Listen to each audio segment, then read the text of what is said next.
பாபிலோனின் மன்னர் நேபுகாத்நேசர் ஒரு பொற்சிலையை உருவாக்கி பாபிலோனின் அனைத்து குடிமக்களும் அதை வணங்குவார்கள் என்று எதிர்பார்த்தான். அதை வணங்க மறுத்தவர்கள் 3 எபிரேயர்களாகிய சாத்ராக், மேஷாக் மற்றும் ஆபெத்நேகோ மட்டுமே என்பதை நாம் அனைவரும் அறிவோம். எனவே அவர்கள் எரிகிற அக்கினி சூளைக்குள் வீசப்பட்டனர்.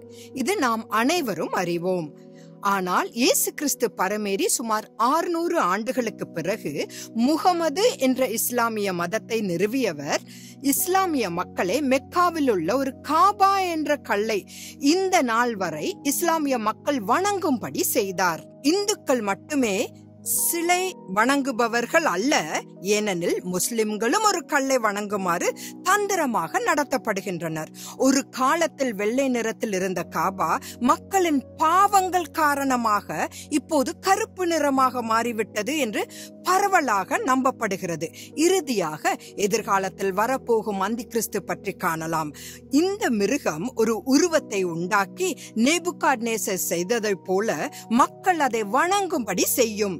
மிருகத்தின் உருவத்தை வணங்காதவர்கள் கொல்லப்படுவார்கள் என்று வெளிப்படுத்தல் புத்தகம் 13வது அதிகாரம் 15வது வசனம் நமக்கு கற்பிக்கிறது.